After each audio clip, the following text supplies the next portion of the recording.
Yo, Good morning, everybody. good How are you, morning. Andrew? Really good. How you doing, Jen?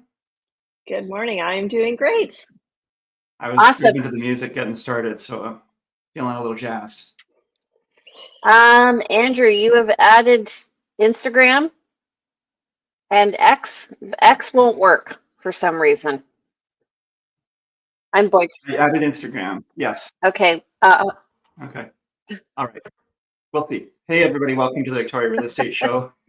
It's November 14th, and we do this every Thursday at 9:30, and we're just chatting real estate.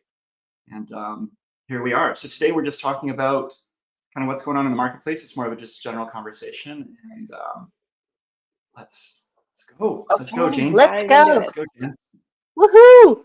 Here we are, November 14th, weekly market update. Current issues in real estate with the Bob and Doug McKenzie Show. First of all, if you like the show, please like us. Eh? Don't Okay. forget to subscribe, eh? And comment. Comment. We love your comments. And of course, share. Gene, what are you doing? That's actually pretty good. I'm not going to attempt it. If you want, I can do it with a British accent. Okay. I can do that too. What's going on with the last 7 days, darling? All right. Well, we've had, it's as of November 14th, the last 7 days, 180 properties went live on the MLS in the Greater Victoria area. 118 properties went pending. 99 properties decreased in price. 5 properties increased in price. 5 properties came back to market that had taken off market. 128 properties sold. 57 expired and 6 were withdrawn. So what do we see from this? It's compared to the week before, it's a lot less new listings. We had 239 new listings last week versus this week 180. We had more properties go pending. 136 went pending versus 118. We had price decreases are down as well. 99 as opposed to 125 last week. Seems high. The price decreases. Mm-hmm. There's still a lot of people, I think, actually, well, we can get into this later, but at our last sales meeting, people were kind of talking about the fact, actually, a coach was talking about the fact that, well, okay, I'm going to get into it now. Yeah. But a coach was talking about the fact that a lot of realtors are working with sellers who are remembering the higher prices we had. And they're not having those hard conversations when the seller says, well, I don't want to lose money, so we have to go here. Let's just list it at this price. And it's not about what the property's worth, it's about what the seller wants. And it takes some time for the seller, I think, to get to reality of, hey, actually, I really do want to sell and I'm not getting people through my door, so I'm going to have to change price. And I don't think that a number of our colleagues are really having those conversations with their clients. They're saying, I think you need to be here. And I understand that. Like Jane, we go up against, when we're being considered for real estate as an agent, we're going up against other agents. And if 2 out of the 3 agents that are being, considered are giving a higher price based on past history, you're not going to be the one with the listing. It's called buying the listing. Yeah. So you're paying to get the listing. Mm-hmm. Anyway, I do find that conversation is hard because for 2 reasons. One is you feel like you're saying to the seller, you know what, sorry, your house isn't as nice as you thought it was. And the second is you're saying I'm not as good and accurate as I thought I was. Like I made a mistake too. When you overprice or when you bring a realistic price? Yeah. When you overprice. Yeah. It doesn't do anyone any favors. Yeah. I mean, okay, so I went into a listing presentation and I said this house is $999. And it's in a place where it's in Arbutus Ridge, where a lot of properties with views are worth over $1 million. but the other realtor went in with a price of 1.25.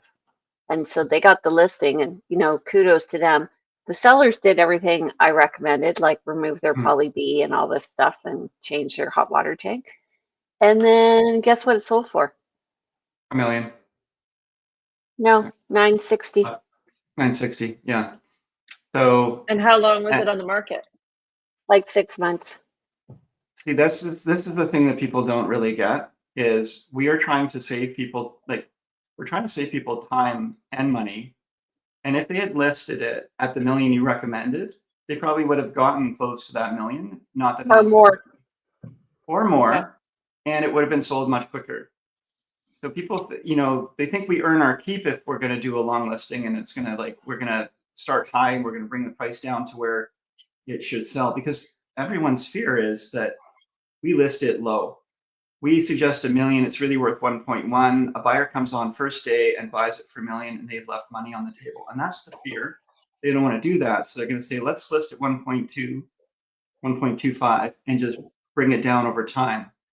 But then they're cleaning the home, and I mean, clients with children, clients with pets, tenants. There's this horrible theme of just time. If you market the property properly and you price it here, right where the market value is, the market will speak. But if you price it here, like I say to people, okay, if you really want this price, we have to wait. We have to wait for the market to rebound. You not only have to wait for the market to rebound, you have to wait for all the other inventory that was less priced than yours, it's more attractive than yours based on price, location, and condition, to sell, and hope that nothing else comes onto the market to continue with the competition, because you're always going to be overpriced unless the market comes up to meet you. Jen, what were you going to say? There's a reason why, from a lending standpoint, when appraisals are done, they're done based on sold properties that have sold, not properties that are for sale. Right. Yeah. Yeah. So I was listening to a friend of mine's social media the other day, and she's like, you have to be the leader, not the follower. And so when you're buying, if what I try and do, don't tell me, is price it just right in the where I call the gap, just so it's just attractive. And so Sean, who works with me, he's like, I like working your open houses because you have a lot of people go through. Right. And that creates that energy and that drive and that that offer activity, the buyer activity that you want. There's nothing worse than having a property that's listed too high and nobody wants it. Exactly. Everybody wants to be wanted. Hey, so we're talking about the market. What are you guys, both from the mortgage perspective, from the market perspective, what are we seeing out there on the streets? What are our colleagues talking about? Let's have a discussion about what we expect to see coming up in both the near term, I would say, through till Christmas, and for the spring. I'm finding it really active. We've sold 6 homes in the past week. Mm-hmm. And wow. It's been, so we got significant money off for some clients because it's at the end of the year and the house has been on the market for a while. I want to clarify something. You said you sold, and I know that there's realtor speak. Accepted offers. So you were representing buyers. It wasn't your listings that sold. It was 1 listing and 5 buyers. 5 buyers. Okay. And that's what I'm seeing. I'm seeing buyer activity really, really ramping up. Mm-hmm. Mm-hmm. But, so, which says if you have listings right now, they're overpriced if they're not getting activity. Absolutely. Yes. Absolutely. Nailed it. Yeah. Jen, there's my are you seeing an increase in applications and? Yep. Yeah. Yep. People that I haven't heard from in quite some time, they're reaching back out, wanting to re-enter the market. Yeah. What would you say? I mean, I think we know the answer, but what would you say is driving this? The drop in interest rates and just people's more certainty of how much their money's worth, and how far their dollar can go. Yeah. What do you think's driving it, Andrew? Yeah, I would say the same. It's the low interest rates. It's the fact that we've had, we were in a rising interest rate environment for quite some time. They started lowering. It wasn't enough to turn the ship in terms of getting buyers back to the table. But now I think people have seen the writing on the wall. There's been enough drops in the interest rate that they see this as a trend. I do believe that we're going to go into a busy spring because once people do sort of stick their heads up in the spring and look around and say, "Oh, what's going on in the world?" they're gonna realize it's a good time to buy. So there are people getting ahead of it. Here's what I think is happening. There's messaging going out to realtors saying, if we'll just take your house off the market now and we'll put it back on in the spring and the market will be so much better in the spring. So anyway, that happened with one listing that we were viewing. And the buyer's like, first of all, I'm not overpaying for your house that's overpriced right now and hasn't sold. And I said, listen, you can, and I think you say this too, Andrew, like, you can only deal with what you have now. This is the information. And I said to that realtor, the position you're taking, I think, is very dangerous because, as we know from COVID, we were in a very steady flat market. And then all of a sudden it dropped. And one day it dropped. So deal with what we have now. You can't plan for what's going to happen in 2 months. You can't forecast the future accurately. Nobody can. There are some very few people that are very, very wealthy by getting lucky or being better at it than others. But I'm talking about investing in anything. And when it comes to real estate, anything can change the future. What you do have is, as I say to my buyers, it's so hard to get to that point where you can actually afford your first home, for example, or buy that or make that step up into your next level of your property ladder. And if you're in that perfect storm where now it is possible, don't wait, because that sort of circumstances is not going to be around for long. So it was interesting, just from a buyer agent perspective, looking at two properties that were very close together physically, and dealing with two agents, one who, when I asked a question, had all the answers, gave me more information, followed up. The other one's like, it's too early to ask that information. Why are you asking me that now? Wasn't prepared, had been on the market longer, was prepared to wait for an offer. The other one's like, let's get this going. And price wise, they were about $100,000 apart. We had the nice property that had revenue potential, and they both had really great aspects. I don't want to go into too much details, but anyway, the other one was more dated and it was priced $100,000 higher. And I'm like, so the buyer who went to extra effort on the less attractive one because the layout worked for them and got the negative messaging, we just walked away and wrote an offer on another property. Yeah.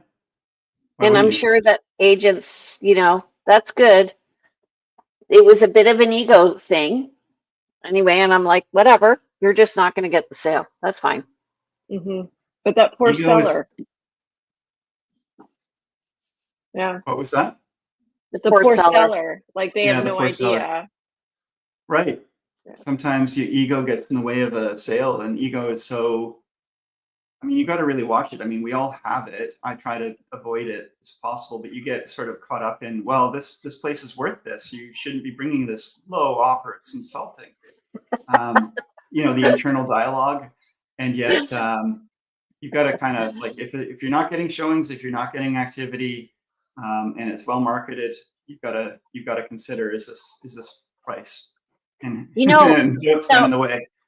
So I listed a condo in the spring, and there was another condo that was listed $25,000 less, and it wasn't renovated, and mine was renovated. This one had the better location. Mine was one floor down, but it was, like I was they're very comparable for different reasons. Theirs Yeah. had more square footage, mine had a better layout, whatever. Okay. And the other realtor had priced theirs $25,000 less. And we had talked before we went live and whatever.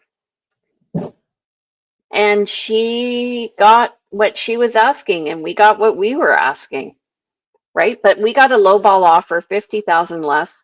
And there were a couple realtors who and their clients in November, early November and October, who have been going around, I think, trying to get the low, like figuring the reach the bottom of the market. We're really going for flood.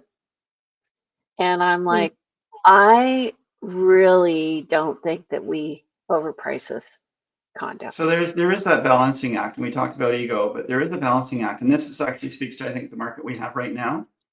Is there are sellers who've been on for a while, and I'm not advocating for that whole let's wait for the spring because it's going to be better. You know, let's stay at a high price point and wait till spring. But I also feel like there are times when you do have a listing for sale that's close to reasonable price, and then you're getting these low ball offers, and they keep coming in like 2 or 3 in a row. And you've got to kind of, and the seller is getting beaten up thinking like, is this what my place is actually worth? And it's really important that we advocate for our sellers and remind them like, actually the overall market is looking like it's stabilizing. We've got more buyers coming into the market. I'm not going to say wait till spring, but I would say, I think your price is still fair or in the realm of fair. So if you hold out a little longer, I think you're going to get close to your price. You're not going to get it necessarily. You might get lucky. But don't work with these low balls, because these are people who are really trying to take advantage of what they're seeing in the marketplace and go beyond. So I think we can get higher. Hold to your guns. There is and there is an argument for that, and it's all about what the seller motivation is and what the buyer motivation is. And the thing is that when I can't remember her name, Corcoran, whatever she's like the real estate guru in the US, and Barbara, maybe Corcoran or whatever. Anyway, she's like, as soon as the interest rates go down, then we're going to see the run for the market, and it will come. It will come. I do think it will come, but it's on its way, but it's not there yet. But this week it felt like it flipped almost. Like it's like yeah. I think I agree. If we're trying to forecast the market and think about what's going to come in the spring, because I think a lot of buyers are saying like, do I buy now? Do I wait till the spring? My message is buy now. But then from a seller perspective, do you wait till the spring? And we just talked about that. Lots of things can happen. There's I would consider it a big change going on in the United States come January. And a lot of stuff could happen in the world that can really impact all of our markets and our confidence and our ability to buy and sell. So I don't believe in operating out of fear. No. We're seeing a lot of volatility in our bond yields that affect the fixed interest rates because of what's happening in the US. From my understanding, or you guys probably have heard too, Trump is a big cryptocurrency that really is having an effect, and there's a lot of volatility. So who knows what's going to happen to fixed rates because of that. And I don't know if this is within your wheelhouse, but there's talk sometimes that it comes across my feeds, not related to real estate, but related to the fact that I think that there's some consideration that maybe the US dollar may not longer, at some point in the near future, may no longer be the standard, the gold standard for what the international currency is. And really, I haven't heard about that, but okay. The US dollar right now is, or the Canadian dollar is so weak in compared to the US dollar. I feel it every day with my son going to school in the States that you really notice it. Yes, absolutely. Okay. Anything else you guys want to say or you're seeing in the marketplace as we're continuing this discussion about like what's going on out there? I guess, yeah, we can, let's go back to the stats. Good point, Jane. Thanks, Sam, Andrew. Okay. So we have 170 sales in this month so far. That's compared to 394 for the month of November 2023. So I think we're looking pretty good. Yeah, about even. And new listings were at 332 for November 2024, and that's compared to 885 last year. So I think we're a bit lower on that. Mm-hmm. And active listings were coming down 3,063 in November 2024 compared to 2,644. So over the past week, there's been a lot of activity. I'm pleasantly surprised for November that we're doing so hot. Yeah. Well, overall, I think the trend is we're seeing less active listings. Can you go back to that one, Jen? But Jane?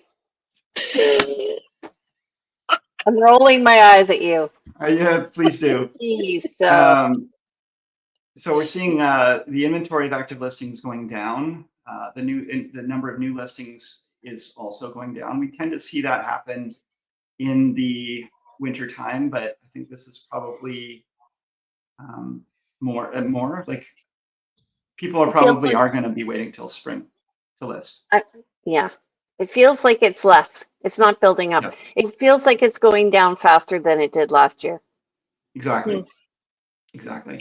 And that being said, we had a really, really good October for sales. We had, it was kind of average, but it was way better than we'd had in the past couple of years. So it was a big increase over September of 2024. So I think we're going to have still a good November and a good December for buyers.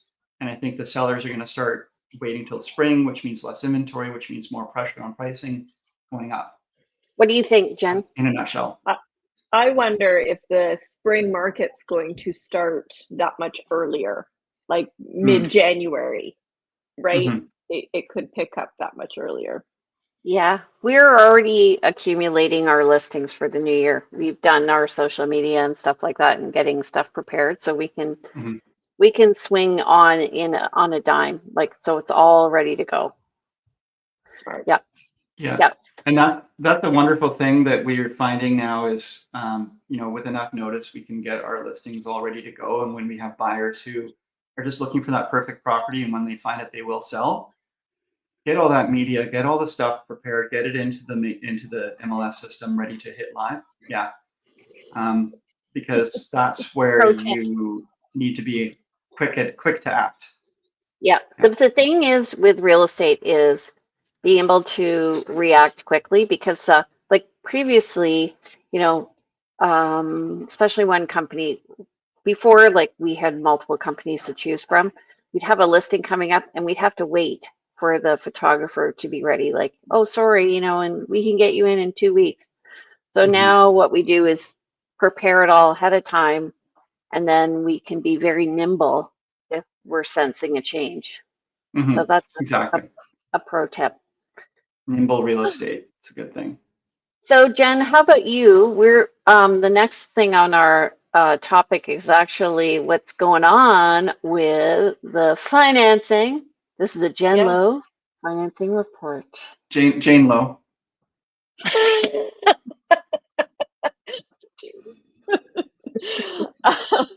Well, we had the labor market numbers come out on Friday last week, which came out as expected.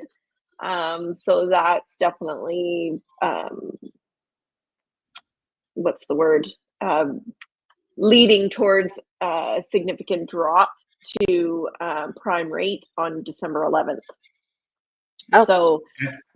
So there's a big possibility of another 0.5% cut on December 11th.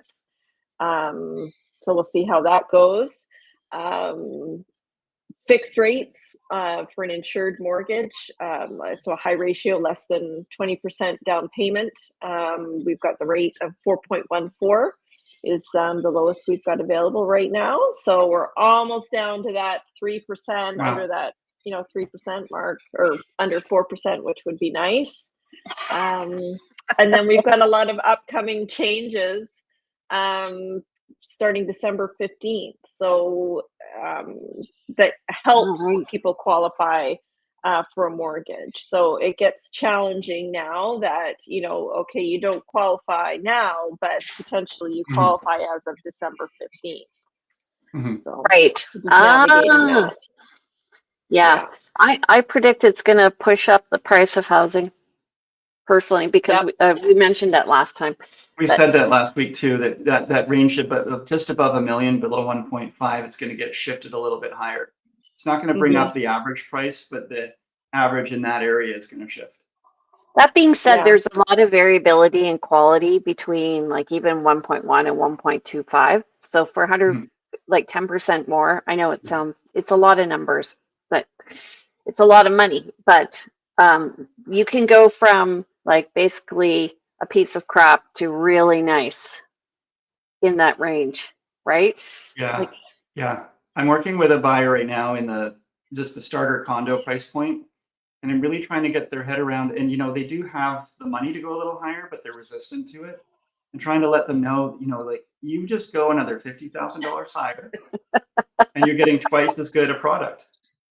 Right. It's true. $450,000 for a one-bedroom condo versus $500,000 for a one-bedroom condo. It's a huge difference in quality. And also what's happened is it's like a slinky. So here's the quality range normally, and here's the market pricing.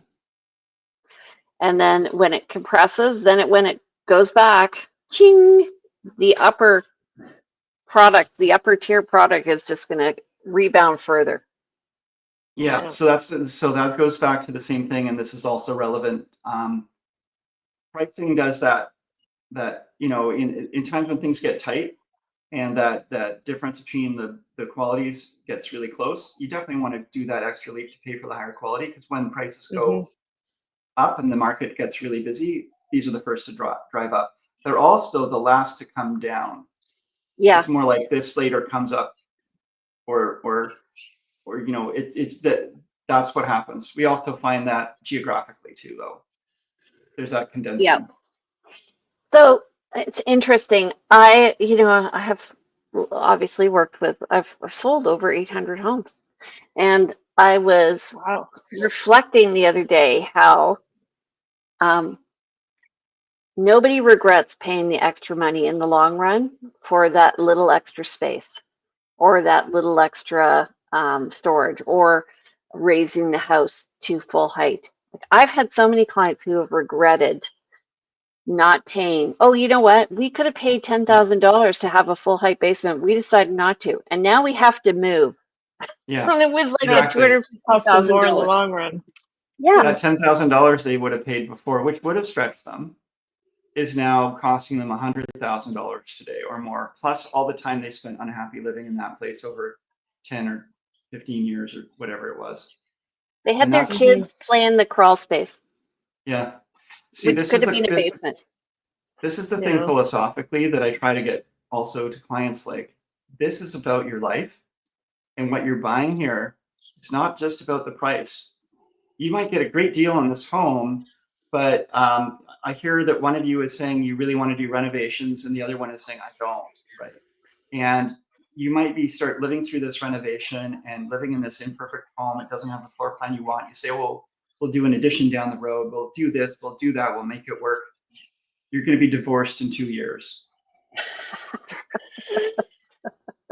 Because you're unhappy, because you weren't able to make a decision that, do you know what I mean? Like, there's a cost to making poor decisions. And I think, yes, I mean, that was a little facetious to say, but it's the icing on the cake sometimes for relationships. A home is a really important part of that nest that you're nurturing. It adds stress. Also, like your financial decisions add a lot of stress, and so Yes. money doesn't solve this, but it certainly causes a lot of pressure on relationships. So I Yeah. can understand like wanting to stay within the budget. I've been working with clients who were very disciplined recently, and they did a great job of staying within the budget. But you know Mhm. what?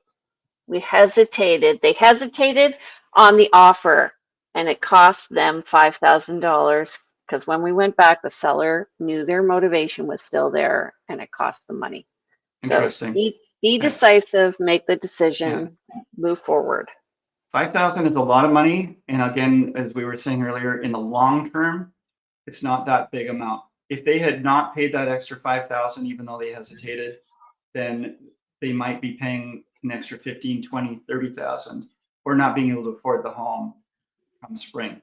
So Yep. they did, You know, sometimes you do have to think about it, but I had a client in 2018 who bought who were offered on a property, and it had vermiculite in the attic, and it had I may have told this story before. Anyway, it had a suite in the basement, and it was perfect for him because it wasn't too big a house, it wasn't too small. So he wrote an offer, and the seller went in and took out the vermiculite all by himself without a permit. And this guy was an environmental biologist, of course. the And buyer, so Murphy's Law. yeah, so the price on the house with a suite in the gorge in 2018 was 525,000. wow. He walked away from the deal. Oh man. Yeah, Yeah. And that house and is worth $1 million today. Above $1 million. Yeah. so there's a saying, when is a good time to plant a tree? Right now. Yeah. Yeah. Mm-hmm. When is a good time to buy your home? Right now. Yeah. You can only make a decision based on what's going to happen. One of the things when I travel, like back to Ontario, I realize there's so much space there, and there's flexibility there. We don't have flexibility in space here. It's a great place to buy because we are on an island. It's not going to change. We are actually, when you think about Victoria, we are geographically constricted. The peninsula has a lot of ALR land where we've got the Malahat and a lot of rugged terrain once you get up to Machosen, and not so much development allowed in Souk for sure beyond there. So Victoria is really kind of constrained in how it grows. And I like that about Victoria because we have to then grow up as opposed to out. Langford has kind of done the growth. It'll still keep going, but I think it's done the It's expansion growing it can up. do. It's growing up on Mhm. the west side Yeah. of Jacqueline. Yeah. Yeah. Colwood is really starting to get on the development trail here with the Royal Bay development and those things. But yeah, there's only so far you can grow. We've got a number of boundaries, both municipal boundaries and physical boundaries that limit us. Yeah. So buy now. Talk to your realtor and have a discussion about your needs and wants, and then figure out if now's the time. Yeah. But And like considering all these things, don't just think where I am now, where do you want to be in 5 years? Where do you want to be in 10 years? This is the difference between being stuck in the moment and having a vision. Mhm. Yeah. Right? Like sometimes we can't look outside the box. So anyway, Well, don't let your fears stand in the way of your dreams is I had a poster of that when I was a teenager, and it really spoke to me. Um, so it's really important not to let your fears stand in the way of your dreams, because you can get so caught up in those fears and then you're not taking action. And Yeah. action is what causes you to have life. So, shall we wrap it up? let's do it. All Okay. right. Awesome. So, Jen, how do people reach you? I am at 250-217-4925. Email is jen@jenlow.ca, and my website is jenlow.ca. Hey, Plank Excellent. Andrew. Plank Andrew on Instagram. Otherwise, it's Andrew Plank. I am Andrew Plank. My phone number, cell, text 250-360-6106. Email is info@andrewplank.com. Or you can email the team info@realvibe.ca. And my website is andrewplank.com and also realvibe.ca. We're going to update that. Okay, and you can reach me. I'm Jane Johnston. My number's 250-744-0775.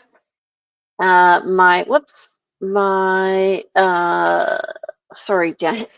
My email is briarhillgroup@gmail.com. You can visit me on my website at briarhillgroup.com. And you can see these shows and more at Victoria Real Estate Show. Don't forget to follow me on Realty Teacher _Remax_Victoria on Instagram or Briar Hill Group. So we're expanding. Thank you and sorry. And I just want to say, don't forget, we are also on every Thursday at 9:30. Andrew's fooling around here as usual. If you have any questions, just reach out, give us a call. We'd love to hear from you. And thanks so much for showing up today. Take care, everybody. Have a great week.